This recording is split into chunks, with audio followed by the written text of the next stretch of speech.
Hello my viewers, कैसे हैं आप सब। Welcome back to my channel. I hope आप सब अच्छे होंगे। यहाँ पर हम करने वाले हैं मैथ की क्लास और साथ में पेडागोजी के कुछ क्वेश्चन भी।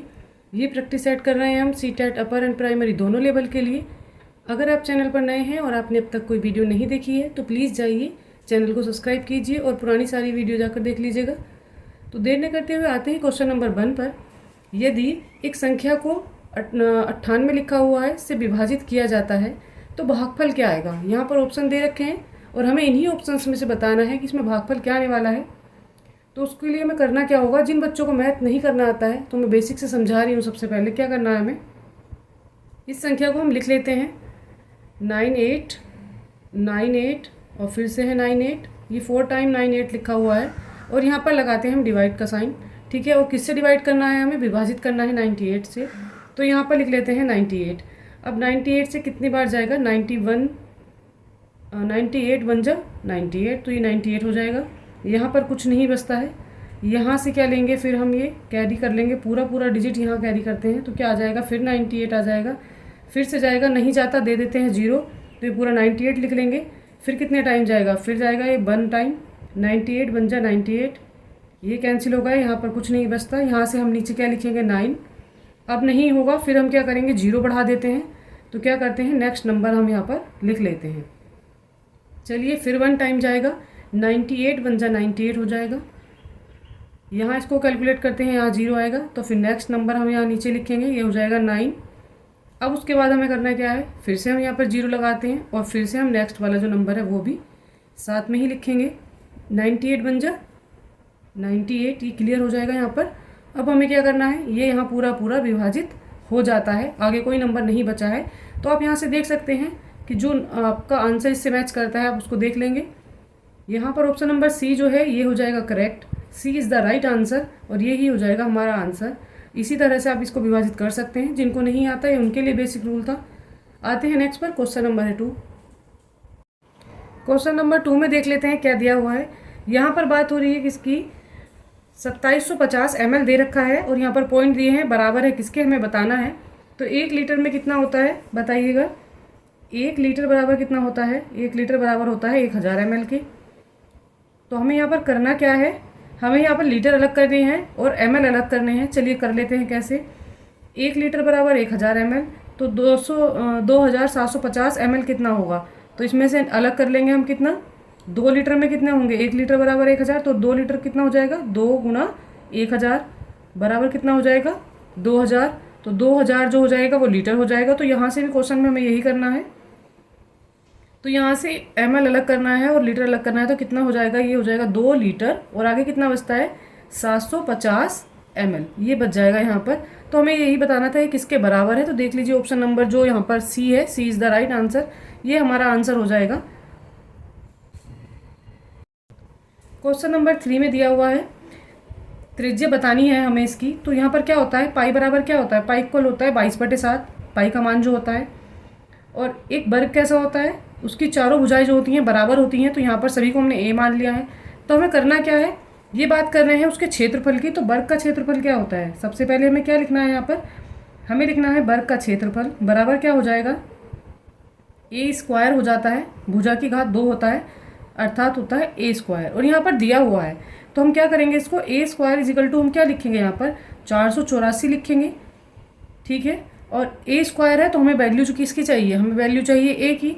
तो ए की वैल्यू लेंगे, यहाँ से स्क्वायर हटाएंगे तो यहाँ पर क्या हो जाएगा, इसका हम वर्गमूल कर देंगे, वर्गमूल ले लेंगे यहाँ पर। ठीक है, 484 का। तो 484 का अगर हम वर्गमूल लेते हैं तो आता क्या, ये आ जाएगा 22। 484 किसका वर्ग है, ये 22 का है, तो यहाँ पर आ जाएगा 22। तो भुजा मिल गई है हमें 22। ठीक है, अब हमें क्या करना होता है, हमें बताना है वर्ग का परिमाप। देख लेते हैं क्या है। तो यहाँ हो जाएगा वर्ग का परिमाप। परिमाप बराबर क्या हो जाता है, परिमाप बराबर हो जाएगा कितना, 4a। 4a होता है ना, और तो ये कितना हो जाएगा 4 और मल्टीप्लाई ए की वैल्यू कितनी है यहाँ पर ए की वैल्यू है 22। तो इसको क्या करेंगे, हम मल्टीप्लाई करेंगे। तो मल्टीप्लाई करने के बाद क्या आ जाएगा, ये हो जाएगा 4 दूनी 8 और 4 दूनी 8, 88। तो अब हमें मिल चुका है वर्ग का परिमाप भी, अर्थात तार की जो लंबाई है, ये परिमाप का मतलब कितना, लंबाई, ये हो गई है इस तार की लंबाई। ठीक है, तो वो कितनी है, 88 है। ठीक, अभी क्या कह रहे हैं, इसी तार को एक वृत्त के आकार में मोड़ा जाए तो क्या क्या होगा, वृत्त की त्रिज्या क्या होगी हमें बताना है। तो इसका हमें क्या बनाना है, इसका हमें बना लेना है अब यहाँ पर एक वृत्त, और वृत्त की त्रिज्या हमें ज्ञात करनी है। तो वृत्त की परिधि जो होती है वो कितनी होती है, तो यहाँ पर हम करते हैं क्या, वृत्त की परिधि लिख लेते हैं। जो वृत्त की परिधि होती है वो होती है, वृत्त की परिधि बराबर कितना होता है, ये होता है 2πr। ठीक है, वृत्त की परिधि होती है 2π और r। यहाँ पर जो है वैल्यू पाई की वो रखी जाएगी। पाई की वैल्यू यहाँ रखनी है, इसलिए मैंने आपको बताया था पाई बराबर होता है 22/7। और यहाँ से हमें त्रिज्या निकालनी है, इसकी त्रिज्या बतानी है वृत्त की। तो त्रिज्या इसी फॉर्मूले से हो जाएगी। तो हम क्या करेंगे, सबसे पहले 2 और मल्टीप्लाई कितना हो जाएगा, यहाँ पर कितना हो जाएगा, तो वृत्त की परिधि अर्थात लंबाई, इसी तार को मोड़कर बनाया गया है, तो परिधि बराबर कितना हो जाएगा, परिधि बराबर हो जाएगा जो हमारे यहाँ पर आया था 88 और बराबर क्या हो जाएगा 2 और पाई की वैल्यू रखेंगे 22/7। और हमें r की वैल्यू चाहिए, तो इसको हम ऐसे ही लिखे रहने देंगे, इसको r ही रहने देंगे। तो क्या करेंगे, इसकी मल्टीप्लाई इधर हो जाएगी, तो यहाँ पर कैसे करके लिखेंगे इसको, ये हो जाएगा कितना 88 और मल्टीप्लाई कितना 7 और अपॉन में चली जाएंगी सारी चीज़ें, कितनी 22 दूनी कितना हो जाएगा 44 हो जाएगा, यहाँ पर आ जाएगा 44 और बराबर में क्या रह जाएगा, यहाँ बराबर में रह जाएगा यहाँ पर r। ठीक है, अब इसको कैलकुलेट कर लेते हैं। ये 2 से भी हो जाएगा और सीधा सीधा ये 11 से भी आप इसको कर सकते हैं। तो ये हो जाएगा 11 अट्ठे 88 और 11 चौक कितना हो जाएगा 44 और 4 दूनी यहाँ पर कितना हो जाएगा 8। तो यहाँ पर ऊपर क्या बच जाएगा, यहाँ बचेगा 2 मल्टीप्लाई कितना 7 और इजिकल टू 2 की और 7 की मल्टीप्लाई करते हैं तो कितना हो जाएगा 7 दूनी 14, r इजिकल टू कितना हो जाएगा 14 सेंटीमीटर। तो यहाँ पर जो त्रिज्या आ गई है उसकी वो निकल कर कितनी आई है 14 सेंटीमीटर। ऑप्शन नंबर जो है सी करेक्ट हो जाएगा, सी इज़ द राइट आंसर। चलिए आते हैं इसी के साथ नेक्स्ट पर, क्वेश्चन नंबर है 4। क्वेश्चन नंबर 4 में देख लेते हैं क्या दिया है। यहाँ पर क्या बात हो रही है, 5 और 1/3 समकोणों में डिग्रियों की संख्या बतानी है हमें। तो कितनी डिग्रियाँ होंगी 5 में। तो सबसे पहले तो देख लेते हैं समकोण क्या होता है। समकोण होता है ऐसा बना हुआ कोण, और इसका जो एंगल होता है ये कितने डिग्री का होता है, ये होता है 90 डिग्री का। तो समकोण बराबर क्या हो जाएगा, समकोण बराबर हो जाएगा 90 डिग्री। ठीक है, और यहाँ पर पूछा गया है डिग्रियों की संख्या, तो हमें देख लेना है क्या होगी, 90 डिग्री होता है। ठीक है, लिख लेते हैं क्या। सबसे पहले बात हो रही है 5 और 1/3 समकोणों में डिग्री की संख्या बतानी है। तो 5 में कितनी हो जाएगी, तो 5 में हो जाएगी समकोणों की संख्या 5 गुणा समकोण। और हमें यहाँ पर करना क्या है, समकोण की जो वैल्यू है हमें वो यहाँ पर पुट कर देनी है। चलिए वैल्यू क्या हो जाएगी, 5 गुणा समकोण की वैल्यू कितनी है यहाँ पर 90, तो कितना हो जाएगा 500 और 5 9 जा 45, कितना 45, 5 9 45। तो ये कितने डिग्री आ गया, ये आया है 450 डिग्री। अब हमें करना क्या है, 1/3 समकोण की बतानी है। तो 1/3 समकोण का मतलब 1/3 और गुणा कितना समकोण। ये क्वेश्चन सीटेट में आएगा ही आएगा, इस टाइप का क्वेश्चन बनता ही है, हर सेट में इस तरह क्वेश्चन आते हैं। और इस बार तो एक साथ ही पेपर होने वाला है 20 अगस्त को, तो इसलिए ये क्वेश्चन आप तैयार करके जाइएगा, बहुत ईजी और सिंपल क्वेश्चन होता है। तो यहाँ पर क्या करना है, हमें इसको लिख लेना है 1/3 और कितना समकोण की वैल्यू कितनी है यहाँ पर 90 रखेंगे, इसमें भी 3 से इसको कर लेते हैं डिवाइड, 3 3 जा 9 और ये 0, यहाँ पर आ गई 30। तो जो हमारी समकोणों की डिग्रियों की संख्या बतानी है, तो डिग्रियों की संख्या यहाँ पर कितनी हो जाएगी, डिग्री की संख्या कितनी होगी, संख्या बराबर आ जाएगी 450 और प्लस कितना आ जाएगा यहाँ पर, प्लस आ जाएगा यहाँ पर 30।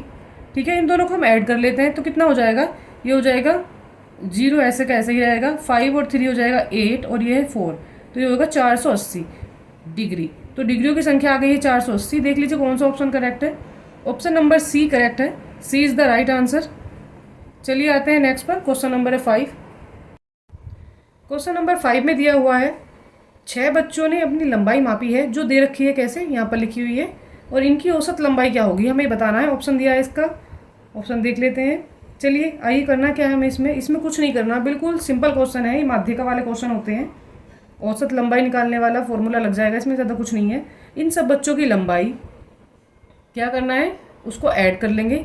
तो फॉर्मूला क्या होगा इसका, सभी बच्चों की लंबाइयों का योग क्या हो जाएगा, सभी बच्चों की लंबाई का योग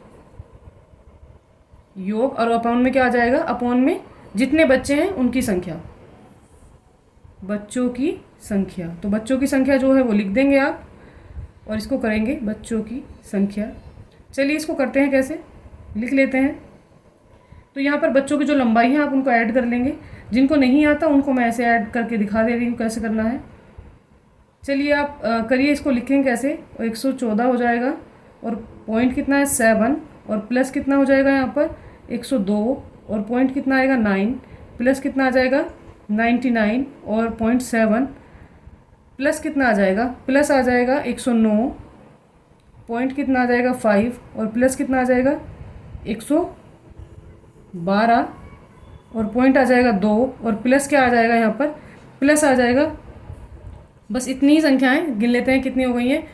तो सभी बच्चों की संख्याओं का योग जितनी उनकी लंबाई है वो लिख लेनी है। 1 2 3 4 5 और 6, ये कितने हैं टोटल बच्चों की संख्या कितनी हो जाएगी यहाँ पर, कितने बच्चों की लंबाई है ये है 6 बच्चों की लंबाई। तो इसलिए इसको हम क्या करेंगे 6 से डिवाइड कर देंगे। इन सबको जोड़ते हैं तो कितना आ जाएगा, इन सब का योग आ जाता है यहाँ पर 648। योग तो आप कर ही सकते हैं, तो इसलिए आप इसका योग कर लेंगे तो आएगा कितना 648, और डिवाइड किससे करना है 6 से। तो 6 से डिवाइड करेंगे कैसे हो जाएगा, 6 और कितना हो जाएगा, अब आगे नहीं होगा, छोटी संख्या है तो 0 लगा देंगे, और ये कितना हो जाएगा 48। तो 6 अट्ठे होते हैं 48, ये हो जाएगा बराबर कितना 108। ठीक है, जिनको नहीं आता मैं यहाँ पर रफली करके दिखा दे रही हूँ कैसे करते हैं, आप डिवाइड भी नहीं कर पाते हैं तो चलिए लिख लेते हैं 648, और इसको हम डिवाइड कर रहे हैं किससे 6 से। 6 6 हो जाता है, यहाँ पर कुछ भी नहीं बचेगा इसके अपोन में, तो यहाँ से क्या कर लेंगे नेक्स्ट नंबर लिखेंगे, ये हो जाएगा 4 6 से छोटा है तो ये नहीं होगा। तो क्या करेंगे, जब नहीं होता और आगे संख्या लिखी होती है तो एक 0 लगा देते हैं और नेक्स्ट संख्या को हम लिख लेते हैं, ये डिवाइड करने का रूल है। तो यहाँ पर हो जाएगा 48, तो अब हो जाएगा ये 6 अट्ठे 48। अब ये पूरा हो जाएगा कैंसिल, यहाँ पर नीचे कुछ नहीं बचेगा, तो हमारे पास जो आएगा आंसर वो 108 आ जाएगा। तो जो आंसर है वो है 108। देख लीजिए कौन से ऑप्शन में दे रखा है, ऑप्शन नंबर यहाँ पर सी करेक्ट हो जाएगा, सी इज़ द राइट आंसर। 100, हाँ जी, ऑप्शन नंबर सी जो है करेक्ट हो जाएगा, सी इज़ द राइट आंसर। चलिए कर लेते हैं आप कुछ पेडागोजी वाले क्वेश्चन। आते हैं नेक्स्ट क्वेश्चन पर। क्वेश्चन में आगे दिया हुआ है, किसी छात्र ने इसी पैमाने पर या इसी मानचित्र पर फतेह दरवाज़ा और जमाली दरवाजे के बीच की दूरी कितनी मापी। उसने मापी 9.8 सेंटीमीटर। इसी की माप के आधार पर दोनों स्थानों के बीच की वास्तविक दूरी हमें बतानी है। तो हमें पता है कि क्वेश्चन में क्या दिया हुआ है, तो यहाँ दिया हुआ है कितना 1 सेंटीमीटर दे रखा है, बराबर कितना 110 मीटर। तो इसकी कर लेते हैं हम मल्टीप्लाई, क्या करना पड़ेगा हमें 9.8 और मल्टीप्लाई किससे कर देंगे हम इसकी 110 से। ठीक है, इसको 110 से मल्टीप्लाई करके लिख लेते हैं, क्या आ जाएगा इसकी 110 से मल्टीप्लाई करके आता है कितना 1078 आ जाता है। अब 1078 हमें मिल गया है। अब हमें करना क्या है, हमें बतानी है दूरी जो आनी है किस में आनी चाहिए, किलोमीटर में आनी है, किलोमीटर में बनाना है इसको। तो किलोमीटर में बनाने के लिए क्या करते हैं हम, 1 किलोमीटर बराबर क्या होता है, तो 1 km बराबर हो जाएगा कितना, सबको पता होती है, बेसिक नॉलेज होती है, तो ये होता है 1000 मीटर। ठीक है, तो हमें करना क्या है, इसमें 1000 मीटर होता है, तो क्या करेंगे हम इसको 1000 से डिवाइड कर देंगे। चलिए 1000 से डिवाइड करते हैं तो किलोमीटर में चेंज हो जाएगा, 3 जीरो हैं एक के बाद, तो हम ऊपर से काउंट कर लेंगे 3 संख्याएं, लास्ट से काउंट करना होता है 1 2 3। तो क्या आ जाएगा 3 अंकों के पहले लग जाएगा क्या, पॉइंट आ जाएगा। तो हमारा जो आंसर हो जाएगा क्या हो जाएगा, हमारा आंसर हो जाएगा 1.0 और ये हो जाएगा 78 और ये आ जाएगा क्या किलोमीटर में। तो हमारा आंसर मिल गया है ये। चलिए देख लेते हैं कौन सा ऑप्शन करेक्ट हो जाएगा। ऑप्शन नंबर जो सी है ये हमारा होने वाला है correct, C is the right answer. तो हमारा आंसर आ गया 1.078 किलोमीटर। तो वास्तविक दूरी क्या होगी, ये हो जाएगी। चलिए आते हैं नेक्स्ट पर। नेक्स्ट क्वेश्चन दे रखा है यहाँ पर, भाषा के बारे में कौन सा कथन सही है। यहाँ पर हमने शुरू कर दिया है प्रैक्टिस सेट करना, तो यहाँ पर मैं मिक्स क्वेश्चन करा रही हूँ, इसलिए आप क्वेश्चन नंबर को लेकर कंफ्यूज नहीं होंगे कि कौन सा क्वेश्चन नंबर आ रहा है कौन सा नहीं आ रहा है। तो आप क्वेश्चन को करते जाइएगा, क्वेश्चन नंबर पर ध्यान नहीं करना है आपको। आते हैं नेक्स्ट क्वेश्चन पर। तो यहाँ पर हमें बताना है भाषा के बारे में सही कथन कौन सा है। किसी बोली की कई भाषाएं हो सकती हैं, ये कहा जा रहा है। बोली की कई भाषाएं नहीं होती हैं, भाषा की कई बोलियां हो सकती हैं, ये कथन होता है। तो यहाँ पर फर्स्ट वाला तो रॉन्ग हो जाएगा। बी में देख लेते हैं, बोली और भाषा एक ही है, तो ये गलत हो जाएगा। एक भाषा में कई बोलियां होती हैं। एक भाषा की कई बोलियां हो सकती हैं। तो ये बात जो है यहाँ पर करेक्ट है, ये मैंने आपको एक्सप्लेन भी की है अभी। बोली और भाषा पारस्परिक रूप से बोधगम्य है, तो ये बात यहाँ पर रोंग हो जाएगी, ये पॉइंट सही नहीं है। यहाँ पर जो राइट आंसर है वो हो जाएगा ये कि एक भाषा की कई सारी बोलियाँ हो सकती हैं। हम मान लीजिए हिंदी ही भाषा बोलते हैं और हिंदी भाषा को भी हम कई तरह से बोलते हैं, क्षेत्र के हिसाब से जो बोलियाँ होती हैं वो बदलती रहती हैं। कुछ लोग जो है हिंदी भाषा को खड़ी बोली में बोल देते हैं, क्षेत्रीय भाषा में ही बोल देता है और कुछ चीज़ें करके थोड़ा थोड़ा चेंज जो है क्षेत्र के हिसाब से बोलियों में होता है, पर भाषा जो है वो मेन एक ही मानी जाती है जिसको हम हिंदी बोलते हैं। तो मैं आपको एग्जांपल देकर समझा रही हूँ, आप इसको किसी और लैंग्वेज पर भी फॉलो कर सकते हैं। इसके अकॉर्डिंग हो जाएगा option number C is the right answer. चलिए आते हैं नेक्स्ट पर। क्वेश्चन नंबर क्या दिया हुआ है? क्वेश्चन नंबर में दे रखा है निपुण क्या है। बात हो रही है निपुण की, तो निपुण एक क्या चीज़ है, हमें इसके बारे में बात करनी है। तो यहाँ देख लेते हैं ऑप्शन क्या दिए हैं। ये है विद्यालय बच्चों के लिए एक शिक्षा का कार्यक्रम है, ये सही है। ऑप्शन बी में देख लेते हैं, यह विद्यालय के बहुत छोटे बच्चों में साक्षरता, पठन, अज्ञान सम्मिलित करने का कार्यक्रम है। तो यहाँ पर जो राइट आंसर हो जाएगा, चलिए देख लेते हैं ऑप्शन सी में क्या दिया हुआ है। ऑप्शन सी में दे रखा है यहाँ पर, यह विद्यालय के बहुत छोटे बच्चों में पठन और गणितीय विकसित करने का कार्यक्रम है, गणितीय विकास को विकसित करने का कार्यक्रम है।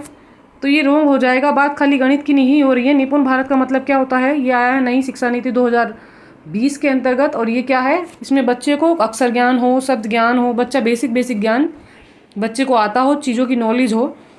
तो खाली गणित की बात नहीं हो रही है। यह विद्यालय के बहुत छोटे बच्चों में देशभक्ति को विकसित करने का कार्यक्रम है, तो ऐसा नहीं है, देशभक्ति विकसित करने की बात नहीं हो रही है। यहाँ पर जो राइट आंसर हो जाएगा वो हो जाएगा हमारा option number B is the right answer. तो बी में क्या देख लेते हैं, क्या दे रखा है इन्होंने। बी में दिया हुआ है, यह विद्यालय के बहुत छोटे बच्चों में साक्षरता, पठन, ज्ञान और जो सम्मिलित करने का कार्यक्रम है ज्ञान को, वो है कि बच्चों में ज्ञान को बढ़ाया जाए, छोटे बच्चों को अक्षर ज्ञान हो, काउंटिंग आती हो, थोड़ा बहुत जोड़ घटाव आता हो, तो ये चीज़ें सिखाने का है, अर्थात बच्चों की जो फाउंडेशन है वो मजबूत की जाए। तो बी जो ऑप्शन है वो करेक्ट हो जाएगा। आते हैं नेक्स्ट पर, देख लेते हैं नेक्स्ट क्वेश्चन क्या है। क्वेश्चन नंबर 19 में दिया हुआ है, यहाँ दे रखा है which of the following is not true of language. Language के बारे में कौन सा कथन सत्य नहीं है। तो जो नहीं है सत्य, तो हमें वो देखना है, नोट को आप ध्यान में रखेंगे। All languages are natural language, तो ये तो रखती हैं, प्राकृतिक भाषाएं होती हैं सभी भाषाओं की, सभी आदमियों की, ह्यूमन की बात हो रही है, तो ये तो रोंग हो जाएगा। बी में देख लेते हैं, all language should have a script to be a language. Language कोई भी स्क्रिप्ट नहीं रखती, उसकी कोई अपनी लिपि नहीं होती है, तो ये हो जाएगा यहाँ पर क्या, रोंग हो जाएगा। और हमें रोंग को ही मैच करना था, नेगेटिव बात ही पूछी जा रही थी, तो हमारे हिसाब से तो ऑप्शन नंबर बी हो जाएगा। चलिए नेक्स्ट पर भी आ जाते हैं। लैंग्वेज इज प्रिमली स्पोकन, तो ये तो करेक्ट है, इसलिए पॉइंट कट हो जाएगा। All languages have grammar and A system. हाँ जी, सभी भाषाएं क्या करती हैं, अपना व्याकरण रखती हैं और उनका एक सिस्टम होता है, प्रणाली होती है, ये भी करेक्ट है। तो ये हमारे आंसर के साथ मैच नहीं करता है, तो जो आंसर के साथ नेगेटिव पॉइंट मैच करता है वो है option number B is the right answer. चलिए आते हैं नेक्स्ट पर। क्वेश्चन नंबर है नेक्स्ट में दिया हुआ है, what is the duration of foundational year of schooling as recommended by national education policy 2020। तो यहाँ पर बात हो रही है जो राष्ट्रीय शिक्षा नीति आई है 2020 की, तो 2020 के बारे में बात हो रही है। तो वहाँ पर फाउंडेशन जो एज है बच्चों की, तो उसके बारे में बात हो रही है, वो कितनी है और कितने वर्ष तक के बच्चों के लिए होती है, वो कौन सी क्लास तक उसकी ड्यूरेशन होती है। तो यहाँ पर देख लेते हैं कौन सा ऑप्शन करेक्ट हो जाएगा। First 5 years up to class second. तो यहाँ पर जो पॉइंट ए दिया हुआ है ये तो करेक्ट है। ये बात होती है कितने की, 1 से लेकर कितने साल, बच्चा 5 साल तक रहेगा, कौन सी क्लास की आने के योग्य हो जाएगा, सेकंड क्लास तक के लिए, ठीक है। तो ये करेक्ट पॉइंट है। First 3 years up to class first, तो ये रॉन्ग हो जाएगा। First 5 years for class 1 to 5, ये नहीं है, 1 to 5 नहीं जाना है। बात फाउंडेशन की हो रही है, बच्चे का जो आधार है, बेस है, वो मजबूत होना चाहिए, तो उसी की बात हो रही है। First 2 years of learning, pre school जो ईयर्स होते हैं उसकी बात हो रही है, तो ये नहीं है। जो फाउंडेशन एज होती है, फाउंडेशन ईयर बोले जाते हैं, वो होते हैं फर्स्ट 5 years, शुरू के 5 साल, और वो कब तक के लिए होते हैं, जो क्लास सेकंड में बच्चा हो वो 5 साल का हो, ये बात हो रही है। तो यहाँ पर ऑप्शन नंबर ए करेक्ट हो जाएगा, A is the right answer. आते हैं नेक्स्ट पर। नेक्स्ट में दिया हुआ है, minority learners are admitted to a school where the language of the state is the medium of. तो माइनॉरिटी वाले छात्रों की बात हो रही है और वहाँ पर लैंग्वेज मीडियम की बात हो रही है। यहाँ पर बात हो रही है इंस्ट्रक्शन की, what this type of schooling called, तो ये किस टाइप की स्कूलिंग कहलाती है। तो हमें यहाँ पर देखना है क्या ऑप्शन दे रखे हैं, सबमेरिजन एजुकेशन, बाइलिंगुअल एजुकेशन या मल्टीलिंगुअल एजुकेशन, और दिया हुआ है इंग्लिश मीडियम एजुकेशन। तो यहाँ पर कौन सी एजुकेशन ये होती है, तो सबमेरिजन एजुकेशन कौन सी होती है इसको मैं बता देती हूँ। यहाँ पर जो राइट आंसर हो जाएगा वो हो जाएगा हमारा option number A is the right answer. और ये क्या होता है मैं आपको समझा देती हूँ उसको। इसको बोलते हैं हम भाषा विसर्जन या बस विसर्जन, द्विभाषा भी हम इसको बोल सकते हैं, द्विभाषी शिक्षा कार्यक्रम भी हम इसको बोलते हैं, पर यहाँ पर हम बाइलिंगुअल का यूज़ नहीं करेंगे। इसके लिए हम बोलेंगे इसको भाषा विसर्जन। और ये क्या होता है, इसमें छात्रों को जो निर्देश दिए जाते हैं वह L1 और L2 भाषा के माध्यम से दिए जाते हैं। जो L1 होती है वो छात्रों की क्या होती है, वो मूल भाषा होती है, और जो L2 होती है वो कौन सी भाषा होती है, वो दूसरी भाषा होती है जो सब बच्चों के लिए होती है, कॉमन होती है। और L2 में क्या होता है, कक्षा के समय पढ़ाए जाने वाले विषय को क्या करते हैं, L1 के वक्ताओं की भागीदारियों के स्तर पर निर्भर करता है कि बच्चे को L2 के माध्यम से एजुकेशन दे रहे हैं, L2 के माध्यम से एजुकेशन दे रहे हैं। तो इससे क्या होता है, इससे ये होता है कि जो द्विभाषावाद है उसको बढ़ावा मिल जाता है और बहुसांस्कृतिकवाद का विकास हो जाता है। अल्पसंख्यक बच्चों के लिए इस भाषा का उपयोग किया जाता है। जो भाषा बहुसंख्यक भाषा में नहीं होती है वो अल्पसंख्यकों के लिए यूज़ की जाती है। चलिए इसी के साथ आज की क्लास हो जाती है कंप्लीट। बताइए आपको आज की क्लास कैसी लगी। और मैं यहाँ पर करवा रही हूँ प्रैक्टिस सेट, तो आप मेरे चैनल पर बने रहिएगा। सीटेट की अच्छी तैयारी के लिए अपर एंड प्राइमरी दोनों लेवल के लिए मैं मिक्स प्रैक्टिस सेट लेकर आ रही हूँ। चैनल को सब्सक्राइब कीजिएगा, आपके सब्सक्रिप्शन से हमें मिलता है मोटिवेशन, तो प्लीज़ मोटिवेट करिएगा, सब्सक्राइब करिएगा।